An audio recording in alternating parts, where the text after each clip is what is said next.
Hello and welcome to Quick Charge. I'm Mikey G, and it's Wednesday, October 25th. The Tesla Model Y has broken the record in Denmark for the most sales in a year ever, and there's still 2 months to go. It breaks the record which was held by the much cheaper Volkswagen Up, with 12,940 units sold in the year 2013. With 2 months left in the year and Gigafactory Berlin cranking up more Model Ys in Europe, it's likely that this will be a hard record to beat. Last year, the Model Y already became the best-selling car in Europe, and this year it's on track to become the best-selling vehicle in the world. This is even more impressive considering that auto sales have slowed down in general, while Tesla keeps picking up. At Electrek, we believe that the impending trophy for Tesla sends a clear signal that electric cars aren't the future, but they're the present. Lexus plans to launch a next-generation electric vehicle with a super low drag, high range, and a Gigacast vehicle structure. While the LFZC may be a concept car just to show off, it's one that Lexus is committing to with production to begin in 2026. Now, given what Lexus is saying about this concept car, it sounds like it could be a legitimate next-generation vehicle using prismatic batteries, steer-by-wire, and a Gigacast modular vehicle structure. Lexus isn't sharing any details on range, only saying that it will have twice the range of what they're calling a conventional battery electric vehicle. Now, using steer-by-wire, it's possible that Toyota will be able to lay out the cabin to be quite expansive, but like a lot of concepts, we'll have to wait and see what comes out of the factory. Toyota is one of many companies investing in gigacasting technology after Tesla spearheaded the way. A Toyota executive claimed that electric vehicles don't make sense in countries like Australia.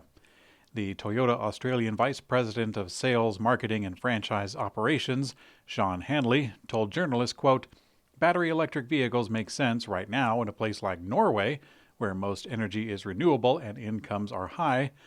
And then he added, but Australia is not Europe.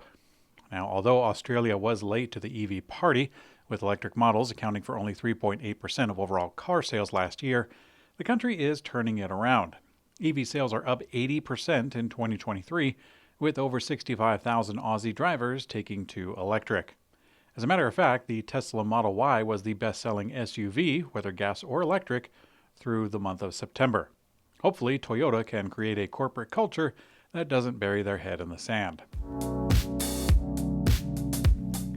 1 week after sharing its EV order book had grown to over 25 million in binding purchases, REE Automotive is touting another purchase commitment, sending its ledger to over $40 million in value.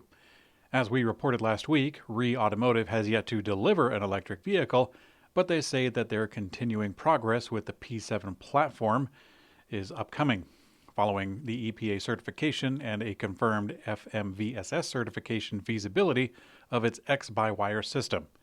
Now, the startup says that it remains on track to begin official deliveries before the year's end.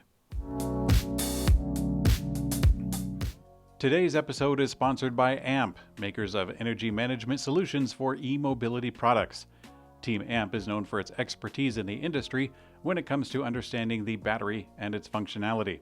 With more than 300 years of combined experience, the team has developed proven battery management systems that are suitable for a wide range of applications, starting from 12 volts to 1,000 volts. That extends to the AMP battery management systems algorithms that help companies building e-mobility products improve battery life while maximizing the power that can be safely utilized. The company also offers a highly integrated combination of charging software and hardware with AMP EMU. That includes an all-in-one DC-DC converter, onboard charger, power distribution, and a charge controller for electric vehicles. This unit saves space and cost in your EVs while providing maximum power density. Brands building new electric vehicle products will want to consider the AMP EVCC, a state-of-the-art charge controller for electric vehicles with support for all major charging standards, including CCS, NACS, and CHAdeMO.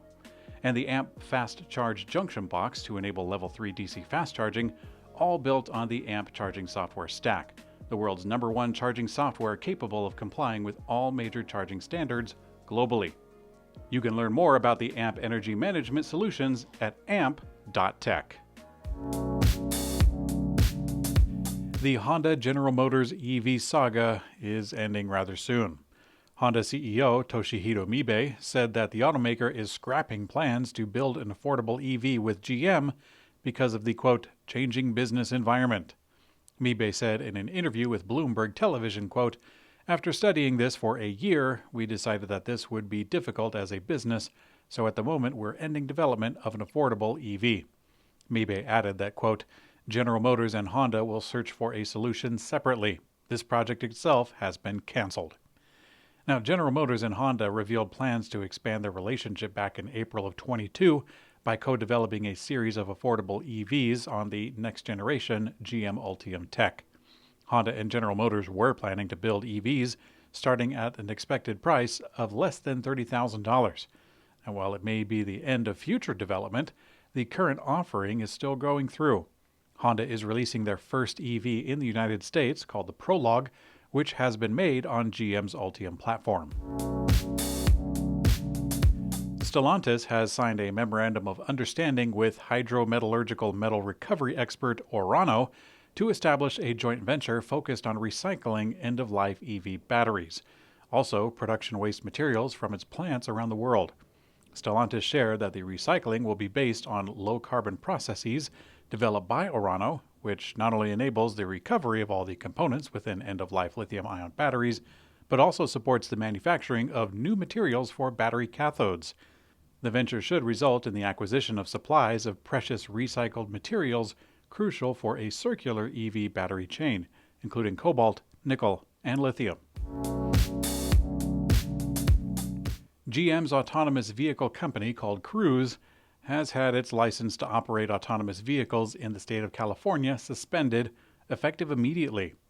GM's Cruise subsidiary has been operating a driverless taxi service in San Francisco over the last few months. This after the California Public Utilities Commission approved their expansion of operations of paid driverless so-called Level 4 taxis in California.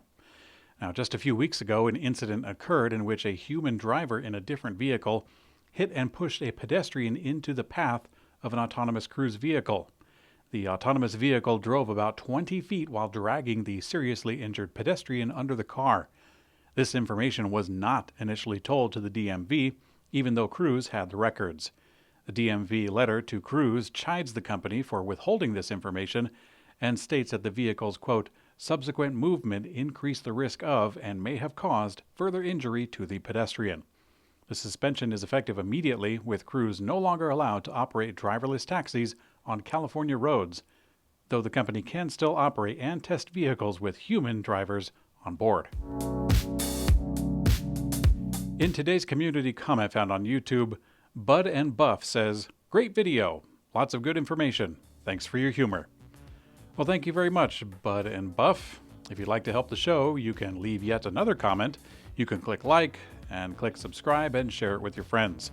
Many of you already know that I don't recommend hitting the bell icon on YouTube because I believe that your peace of mind is worth far more than a handful of YouTube views. Thanks for watching Quick Charge. I'm Mikey G, and I hope you have a great day.